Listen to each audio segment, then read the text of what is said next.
ele diz também: tomai também o capacete da salvação. E aqui nós temos primeiro uma atitude clara. O texto vai descrever uma ação, não é? Ele ordena que aquele que está ouvindo, o crente no Senhor, ele tome e use. Sempre é assim que ele lida com a expressão. E o capacete, irmãos, ele é uma peça dessa armadura que protege, como naturalmente se sabe, a cabeça. E como a maioria dos comentaristas entendem, isso aponta para o fato de que protege a nossa mente, a nossa capacidade de compreensão. A salvação é quem guarda a nossa mente e o nosso próprio coração. Aqui, o que o apóstolo Paulo está trazendo é uma arma, uma peça da armadura que protege a cabeça do servo de Deus. Só que esse capacete, ele sofre ali muitas mudanças, né? Por exemplo, houve uma fase que esse capacete era mais simples, depois se tornou de bronze, era um material pesado, e que não era qualquer arma pesada que batesse na cabeça poderia trazer algum dano. Você tem alguns esportes, por exemplo, hoje, que como regra desse esporte o uso de capacete. Por exemplo, o futebol americano. Futebol americano, no início, você pegar um pouco da história do futebol americano, você vai ver que o capacete era até flexível. Depois, esse capacete se tornou muito mais capaz de resistir a algumas pancadas. E hoje, ele tem sensores que são capazes até mesmo de algum aspecto detectar convulsões, caso o indivíduo pegue uma pancada muito forte, e ali aqueles sensores são capazes até de trazer esse tipo de informação para quem está de fora, caso alguém pegue uma pancada muito forte. Então, o capacete sempre ele vai evoluindo na tentativa de proteger mais e mais o indivíduo para que alguma pancada, algum golpe não seja fatal e ele possa sobreviver àquele tipo de ação, não é? Aquele tipo de ação. Você sabia, por exemplo, que o beisebol nos Estados Unidos no início não se usava capacete e hoje ele já tem proteção por causa da velocidade da bola. E o capacete hoje que eles utilizam tem o nome de 100 no final, o número 100, que é porque ele é capaz de resistir até mesmo a alguma coisa em torno da velocidade de 100 quilômetros. Você imagina a velocidade que pode alcançar a cabeça do indivíduo com uma pancada, mas ele é protegido ali por aquele capacete, por aquela proteção externa. Esse é o mesmo princípio que o apóstolo Paulo utiliza aqui. Tomai também o capacete da salvação. E o que é que Paulo quer nos dizer?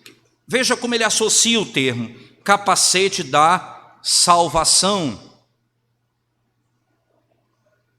Alguns comentaristas vão associar esse texto com o texto de 1 Tessalonicenses, capítulo 5. Eu queria que você fosse comigo para esse texto, por favor. 1 Tessalonicenses, capítulo 5, versículo 8.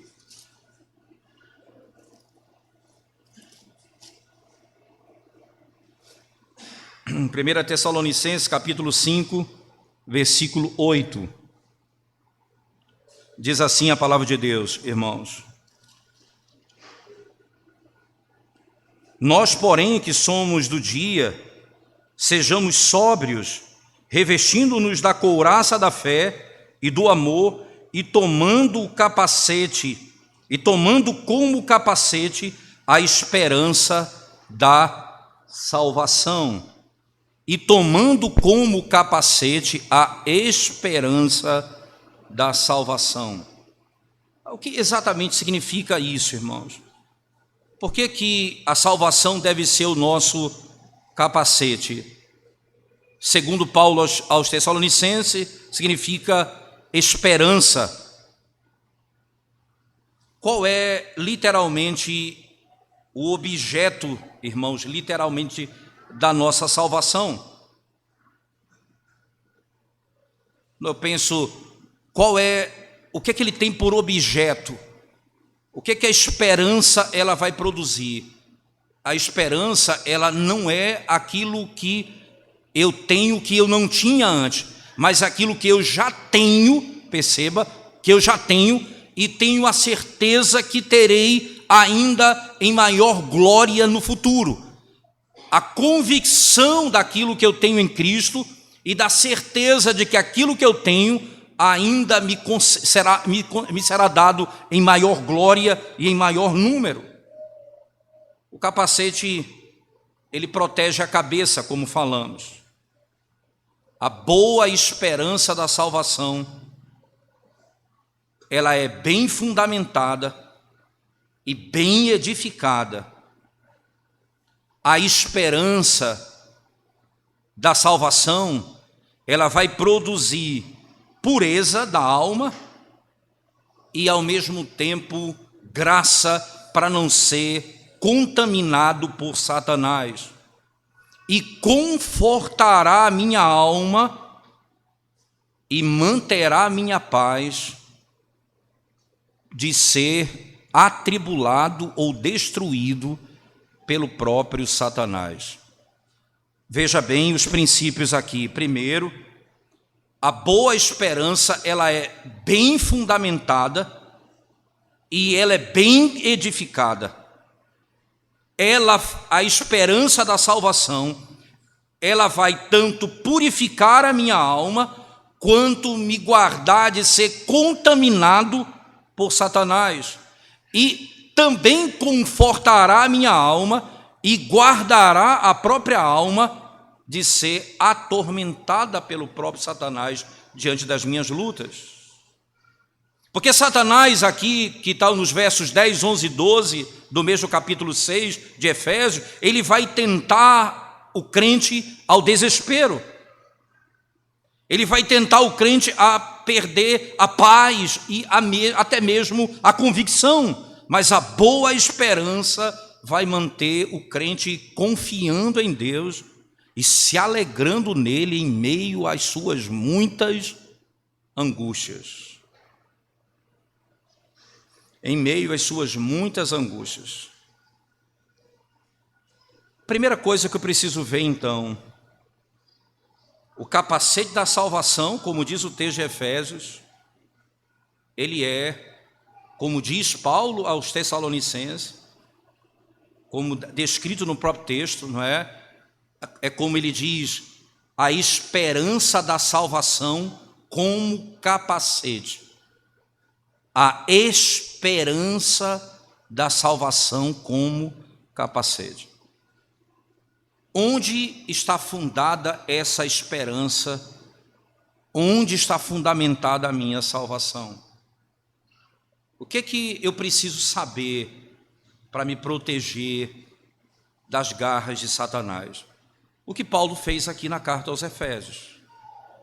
De onde procede a obra da redenção? Volte comigo, por favor, irmãos, na mesma carta de Paulo aos Efésios. E você vai encontrar, a partir do verso 3, as seguintes expressões. Bendito Deus e Pai de nosso Senhor Jesus Cristo, que nos tem abençoado com toda sorte de bênção espiritual nas regiões celestiais em Cristo, assim como nos escolheu nele antes da fundação do mundo. Então, a primeira coisa, diante da luta e da ação de Satanás para nos arrancar a esperança da salvação, eu tenho que lembrar onde começou a minha redenção. Ela não começou em mim mesmo, ela não começou em algo que eu fiz, mas começou na própria Trindade. Isso é obra do próprio Deus, isso não é obra do homem. Como diz o próprio texto de Efésios, nos escolheu nele antes da fundação do mundo, para sermos santos e irrepreensíveis perante ele em amor. Mas de onde vem a outra doutrina? A doutrina da adoção. Veja o verso 5. Nos predestinou para ele, para a adoção de filhos, por meio de Jesus Cristo, segundo o beneplácito da sua vontade. Então agora eu sou adotado na família de Deus, eu sou filho de Deus. Como isso aconteceu, irmãos? Por meio do plano eterno de Deus, executado em Cristo. É nele que eu sou eleito, é nele que eu sou adotado na família de Deus, mas não para aí. Acompanhe comigo ainda. Verso 6, para louvor da glória da sua graça, que ele nos concedeu gratuitamente no amado, no qual temos a redenção pelo seu sangue, a remissão dos pecados, segundo a riqueza da sua graça. Nele nós temos a remissão dos nossos pecados. Os nossos pecados foram perdoados. Onde está fundamentada a minha esperança? Porque o capacete da salvação, ele precisa ser colocado, porque sem ele, irmãos, eu terei dúvidas sobre a minha própria salvação, diante das minhas fraquezas, diante das minhas oscilações e da minha angústia e dos meus medos. Eu pensarei, eu mudei, a minha mente já não está mais tão submetida ao Senhor, o meu coração não está tão apegado à verdade do Senhor, então eu não sou mais do Senhor. Então eu sou lembrado pela própria palavra de Deus de que a salvação que foi operada em mim não começou em mim, começou na Trindade. Esse é o fundamento e essa é a esperança da igreja. Mas não apenas isso, acompanhe o texto comigo. Ele diz assim, irmãos, no verso 7 e 8, no qual temos a redenção pelo seu sangue, a remissão dos pecados, segundo a riqueza da sua graça, que Deus derramou abundantemente sobre nós em toda a sabedoria e prudência, desvendando-nos o mistério da sua vontade, segundo o seu beneplácito que propusera em Cristo, de fazer convergir nele, na dispensação da plenitude dos tempos, todas as coisas, tanto as do céu como as da terra. E aqui, preste atenção na linguagem, o Senhor desvenda o mistério da redenção para nós. O plano que foi estabelecido na eternidade nos foi trazido ao entendimento. O Senhor nos deu graça para crermos e conhecermos a própria obra que Ele estabeleceu desde a eternidade. Mas o que Ele tem mais para nos oferecer? Verso 11, ele diz assim, nele digo, no qual fomos também feitos herança, predestinados segundo o propósito daquele que faz todas as coisas conforme o conselho da sua vontade, a fim de sermos por louvor da sua glória, nós os que de antemão esperamos em Cristo, em quem também vós, depois que ouvistes a palavra da verdade, o evangelho da vossa salvação, tendo também nele crido, fostes selados com o Santo Espírito da promessa, o qual é o penhor da nossa herança, até ao resgate da sua propriedade, em louvor da sua glória. Você percebe que aqui está todo o processo. Na eternidade foi estabelecido aquilo que o Senhor faria para a nossa redenção, o perdão dos nossos pecados, a adoção na família de Deus, o conhecimento do Senhor e a herança que nós teríamos, isto é, irmãos, a glória eterna que o Senhor nos daria por meio da obra da redenção. O passado, o presente e o futuro estão todos estabelecidos no plano eterno de Deus para salvar a sua igreja. O capacete da salvação, a esperança da salvação, é porque eu sei onde está fundamentada essa obra, nos planos eternos de Deus. Nos planos eternos de Deus. E como é que essa esperança, irmãos, ela se manifesta, essa esperança da salvação, como capacete da nossa própria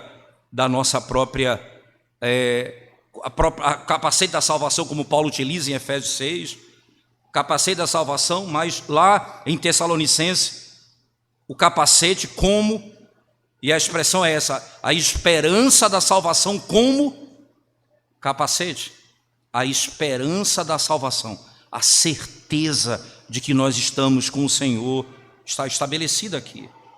Mas tem um outro elemento importante que eu queria frisar para os irmãos, porque não apenas precisa estar bem fundamentado isso, mas é preciso que também esse fundamento ele possa ter base no próprio ser de Deus, não apenas no pacto da redenção na eternidade, que é glorioso, mas também no ser de Deus e na obra que ele realizou para salvar o seu povo.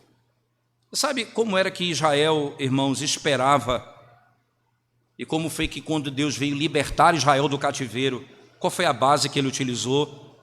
O pacto da graça, isto é, o que Deus fez em Cristo por nós. Quando Deus falou, e isso é bom lembrar, quando Moisés falou aos israelitas acerca da eleição do povo de Deus, ele apelou para o pacto dizendo: por causa do Senhor, porque o Senhor guarda a sua aliança, porque a aliança que ele jurou aos seus pais, ele vai redimi-los, e vocês saberão que ele é fiel. Só volte comigo, por favor, lá em Deuteronômio, mais uma vez, irmãos, Deuteronômio capítulo 7, preste atenção, como Moisés apela para o pacto que Deus fez, chamado pacto da graça, como a segurança para a igreja.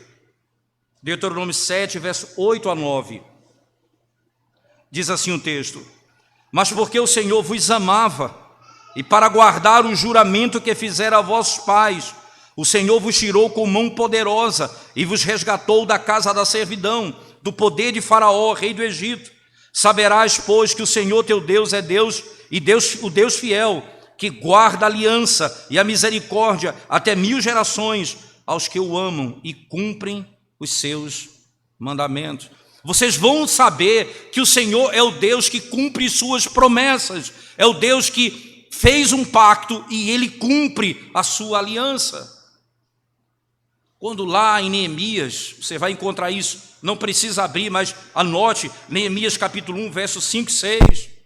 Quando Neemias ouviu acerca da destruição de Jerusalém, ele foi conduzido à oração, ele passa a orar ao Senhor. E como é que ele começa a oração? Ele diz o seguinte, ele apela ao pacto de Deus com Israel, falando assim: ó Senhor Deus dos céus, grande e terrível Deus, que guarda a aliança, que os teus ouvidos estejam atentos e teus olhos abertos, para que o Senhor possa ouvir a voz do teu servo. Ele diz: Deus que guarda a aliança. Ora, Deus que fez uma aliança conosco é o Deus que nos sustentará até o fim. A esperança da salvação está fundamentada no fato de Deus na eternidade ter planejado e no pacto da graça que ele estabeleceu em Cristo Jesus para a nossa salvação. Senhor, tu guardas a aliança. Você vai encontrar em Daniel, no capítulo 9, verso 4, verso 16 e verso 19 do capítulo 9 de Daniel, você vai encontrar exatamente essas mesmas expressões. Ó Senhor, grande e terrível Deus, que guarda a aliança, não permita que a tua ira e a tua fúria nos destrua, permita que ela se afaste de nós, por amor da nossa própria vida, ó meu Deus, pois a tua cidade, o teu povo são chamados pelo teu nome. Onde ele vai buscar segurança no meio do juízo de Deus? Na aliança, o Deus que guarda o pacto, o Deus que prometeu e realiza aquilo que prometeu. Como eu posso duvidar de uma única promessa, quando todas as promessas de Deus, irmãos, elas são certas e seguras, elas revelam quem Deus é. Deus é o Deus que não permite que uma palavra falhe. É isso que nos dá esperança, isso que nos dá confiança, nos dá certeza. no meio das maiores angústias da história do povo de Deus, eles não duvidaram da salvação prometida por Deus. Eles creram na providência. Só para que os irmãos compreendam, talvez seja interessante, é porque tem um texto lá no Novo Testamento que é fundamental para entendermos como que a nossa esperança está fundamentada. Lá na segunda carta de Pedro, capítulo 1, segunda carta do apóstolo Pedro, por favor, capítulo 1, verso 4.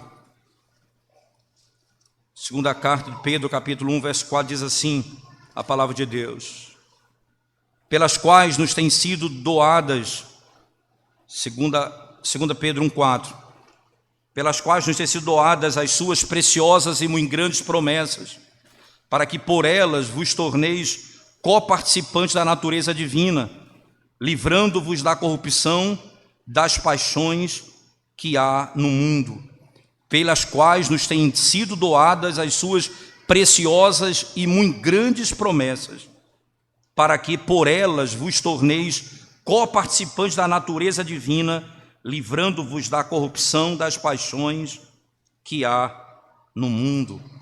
As promessas que nos fazem coparticipantes da natureza divina. Voltemos para o texto de Efésios mais uma vez, irmãos. E agora preste atenção, como isso se fundamenta mais uma vez na razão pela qual o capacete da salvação precisa ser literalmente a certeza da esperança na salvação operada pelo Senhor de uma vez por todas. Você olha no capítulo 2 de Efésios, verso 12, diz assim: naquele tempo estáveis sem Cristo, separados da comunidade de Israel, estranhos às alianças da promessa, não tendo esperança e sem Deus no mundo. Era essa a marca dos homens que não conheciam a Deus. Eles não têm esperança. Eles eram estranhos ao pacto, às alianças da promessa. E como é que foi resolvido o problema dos estranhos, dos estrangeiros e dos ímpios? Como eles foram trazidos para perto?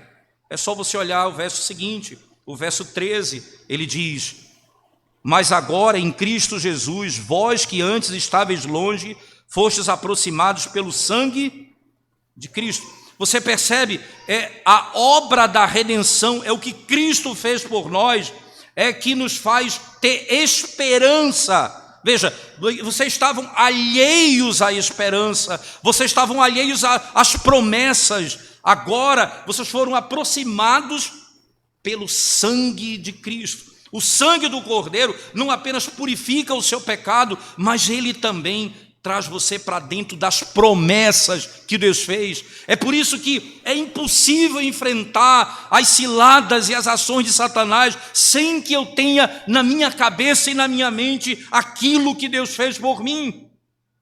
O que eu não tinha fora de Cristo, e o que eu tenho em Cristo. O que eu tenho em Cristo. Paulo ainda no mesmo texto de Efésios, irmãos, no capítulo 3 agora, verso 6, ele diz assim: a saber que os gentios são co-herdeiros, membros do mesmo corpo e coparticipantes da promessa em Cristo Jesus por meio do Evangelho. Agora Paulo está dizendo, agora os gentios, eles participam das mesmas promessas que nós. Como as promessas que foram feitas no Antigo Testamento a Abraão são nossas por meio de Cristo. Essa esperança que nós temos por meio do Evangelho. Isso foi estabelecido por meio da morte de Cristo na cruz do Calvário. E aí você, se sempre precisar voltar para a carta de Pedro, na primeira carta do apóstolo Pedro, capítulo 1, 19, ele diz que nós fomos redimidos com o precioso sangue de Cristo, que são, irmãos, literalmente as promessas da nossa redenção. Essas promessas são asseguradas por quê? Pelo sangue do Cordeiro, porque Cristo morreu por nós. O plano eterno de Deus se realiza na história. Jesus Cristo morreu pelos nossos pecados. As promessas que ele fez a Abraão são nossas, e ele realizou nos salvando, e aquilo que ele prometeu, ele vai cumprir.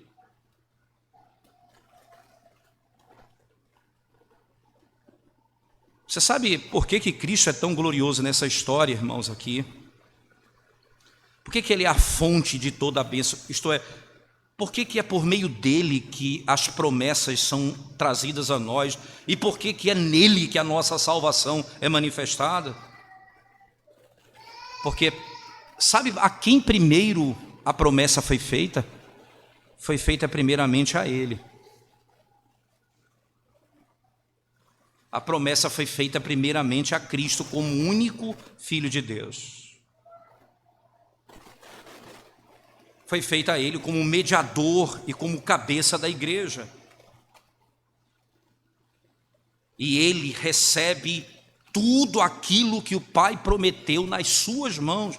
Foi feita a ele. E ninguém terá benefício nenhum se não for por meio dele. O puritano chamado Thomas Goodwin chega a dizer o seguinte: apenas 2 homens estão de pé diante de Deus, só 2 homens estão diante do Senhor, o primeiro e o segundo Adão. O primeiro e o segundo Adão. Quem está em Adão está debaixo das maldições da queda. Quem está em Cristo recebe todos os benefícios prometidos, não apenas agora, mas eternamente, e tem segurança para sempre. O que Deus prometeu ao homem, ele prometeu a Cristo, o Filho do homem, e através dele, pela graça, essas promessas são nossas. Deus disse a Cristo: tu és meu Filho amado, em quem eu tenho todo o prazer. Como o próprio Cristo disse: eu tenho declarado o teu nome, e eu declararei o teu nome. E que o Senhor saiba disso, e que o mundo saiba disso, que o amor que o Senhor tem para comigo, eles possam conhecer. É claro que o primeiro a receber todos os benefícios foi Cristo. Eu não tenho como fazer isso. É por isso que a Escritura faz isso, irmãos. Veja bem, o Pai nos aproxima de Cristo. O Espírito é enviado para nos levar a Cristo, porque nas mãos de Cristo estão todas as coisas, no passado, no presente e no futuro. E se eu estou em Cristo, se eu estou salvo no Evangelho, eu estou seguro em Cristo. Eu estou protegido por Ele. O que Paulo vai dizer na carta aos Efésios: coloque o capacete da salvação. Saiba de onde procede a tua redenção da eternidade. Saiba que isso foi dado a Cristo e foi Ele quem realizou por você. E saiba que ao crer em Cristo, isso foi obra da graça do Evangelho. Confia no Senhor. E então, o que é que pode acontecer com você? Por que o capacete da salvação? Porque é assim que nós vamos ser protegidos. Deixa eu lhes mostrar de onde esse texto, para nós partirmos para o encerramento, de onde esse texto ele é citado, de Efésios 6, verso 17. Sem desmarcar o texto de Efésios, que diz assim, só ler mais uma vez Efésios 6, 17, tomai também o capacete da salvação. Agora, venha comigo para Isaías 59, por favor. Isaías 59. O profeta Isaías, irmãos, nesse texto, depois de descrever a total incapacidade de Israel de salvar a si mesmo. Também no verso 17 diz assim, Isaías 59, verso 17 diz assim: vestiu-se de justiça como de uma couraça, e pôs o capacete da salvação na cabeça, pôs sobre si a vestidura da vingança, e se cobriu de zelo como de um manto. Quem é esse aqui do verso 17? É Cristo. É Cristo que se veste, Ele que coloca o capacete da salvação. Nós somos chamados a colocar o capacete da salvação, derivado de Cristo ter colocado o capacete da salvação. Então, aquilo que eu estou fazendo não é, eu não estou realizando a minha própria salvação, eu estou me revestindo de Cristo. E o que isso significa para nós? O que Isaías está descortinando aqui no capítulo 59? Veja comigo, irmãos, acompanhe rapidamente alguns versículos do capítulo 59 para você entender qual a raiz de todo o problema e por que esse texto está sendo tratado por Paulo daquela forma. Veja assim: eis que a mão do Senhor não está encolhida para que não possa salvar, nem surdo o seu ouvido para não poder ouvir, mas as vossas iniquidades fazem separação entre vós e o vosso Deus, e os vossos pecados encobrem o seu rosto de vós, para que vos não ouça. Então, primeira coisa que Paulo está dizendo, ou melhor, que Isaías está dizendo, o pecado é a causa da nossa separação de Deus. Não é a fraqueza de Deus, não é o poder de Deus diminuído, não é que Ele não pode ouvir, nem que Ele não pode estender a mão, é o nosso pecado que nos separa dele. Mas aí Isaías vai adiante e diz, não apenas isso, o pecado também, ele vai degenerar a nossa vida.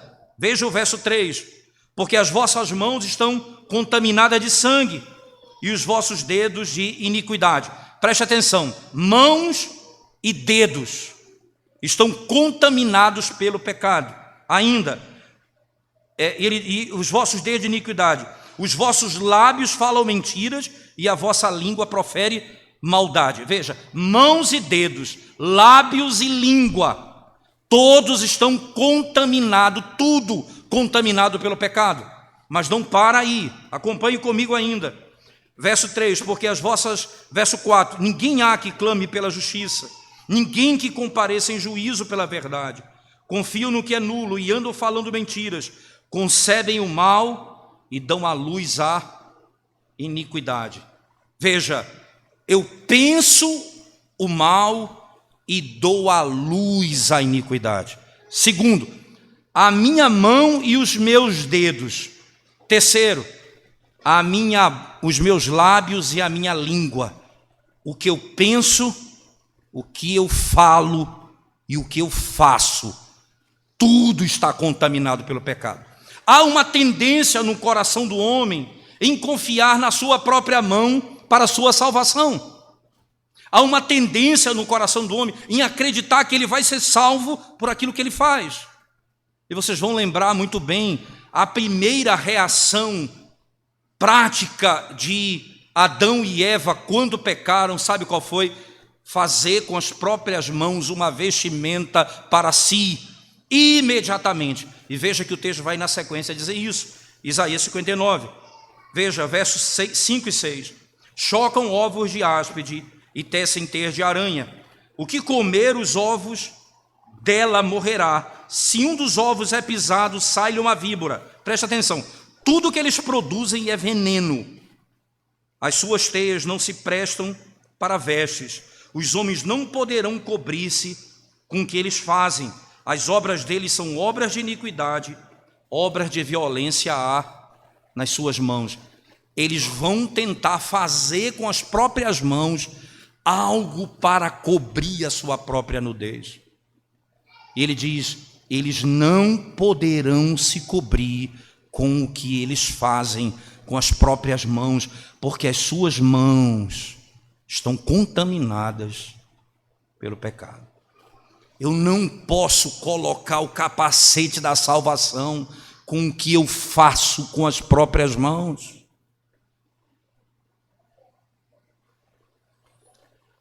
E então você vai encontrar a razão de toda essa estrutura.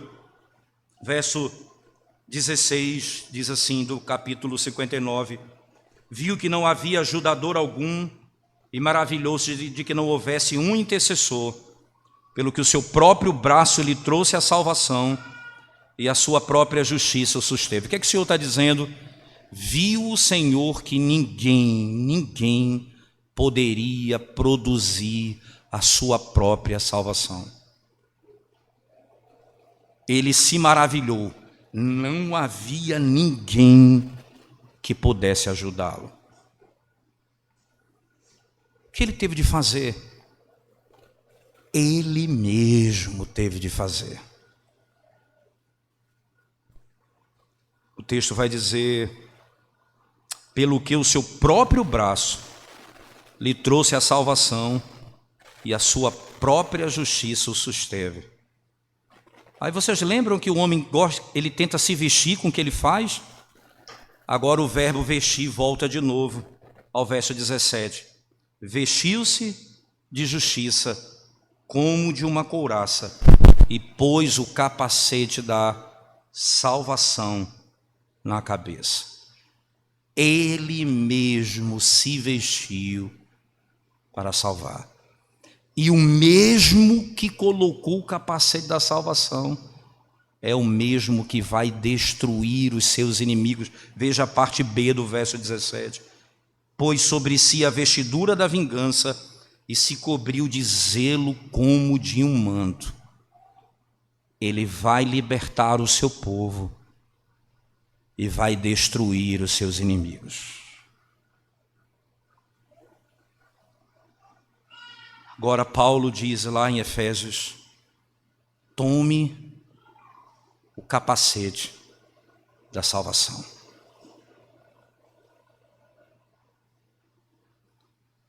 Para quê? Para que quando Satanás me acusar, para quando Satanás dizer no meu coração, no meu pensamento, você é fraco, você não pode se salvar,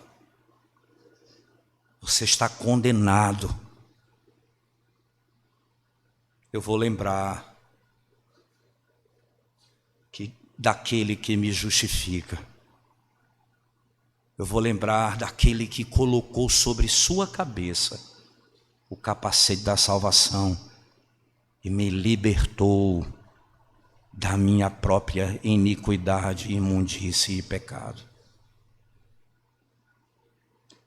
É aqui que eu sou protegido pelo Senhor. Se eu não usar, as minhas faltas vão me consumir.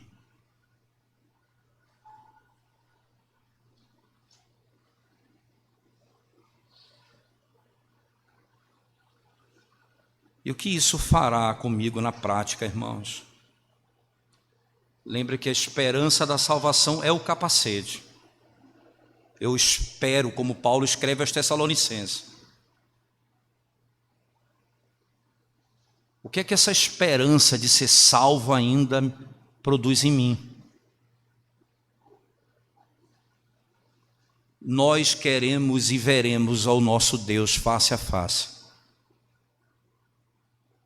Ele é santo, Ele é puro, Ele é justo, Ele é amor. Eu viverei nesse mundo cada vez mais parecido com Ele, aguardando aquele dia. O capacete da salvação me faz viver em santidade, na expectativa de me encontrar com o meu Redentor. Ora, foi exatamente isso que João interpretou. Foi assim que João interpretou essa verdade. Último texto, 1 João capítulo 3. Por favor, irmãos, preste bem atenção nas palavras de João. 1 João capítulo 3. Ele diz assim, vede que grande amor, verso 1, nos tem concedido o Pai, a ponto de sermos chamados filhos de Deus, e de fato somos filhos de Deus. Por essa razão o mundo não nos conhece, porquanto não conheceu a Ele mesmo. Amados, agora somos filhos de Deus e ainda não se manifestou o que haveremos de ser. Sabemos que quando Ele se manifestar, seremos semelhantes a Ele, porque haveremos de vê-lo como Ele é. Essa é a lógica. Eu já sou filho, mas ainda não se manifestou o que eu serei. E o que eu sou é a certeza do que eu serei. E o que é que eu vivo fazendo agora, na expectativa do futuro? Veja o verso 3. E a si mesmo se purifica todo o que nele tem esta esperança. Que esperança, irmãos? De ver o Senhor face a face, assim como Ele é puro. Todo aquele que tem a esperança de ver o Senhor se purifica, porque Ele é puro. A esperança da salvação, o capacete da salvação, ele não apenas, irmãos, me assegura da obra eterna de Deus, do sacrifício de Cristo que me garante todas as promessas e que me assegura que eu sou herdeiro de Deus e que eu entrarei na glória com o Senhor, mas essa mesma salvação e essa mesma esperança, ela também me garante que eu vou ver o Senhor face a face, e isso me fará andar em santidade de vida. Coloque o capacete da salvação. O nosso passado, o nosso presente e o nosso futuro em Cristo estão preservados. A nossa mente não vai sucumbir diante das pressões e das dúvidas e das incertezas desse mundo. Seremos protegidos, mais uma vez, pelo Senhor.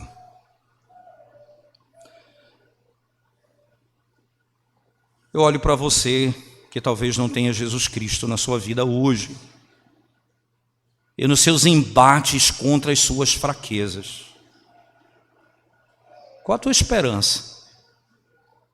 Como você se protege contra isso? Se Cristo não é o teu Senhor, você tem construído roupas com as tuas próprias mãos que não servem para nada.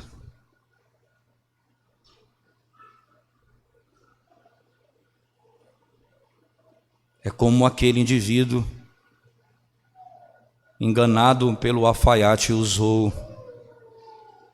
imaginava que estava vestido com uma roupa invisível, mas estava nu. Ele imaginava que estava vestido, mas ele estava nu.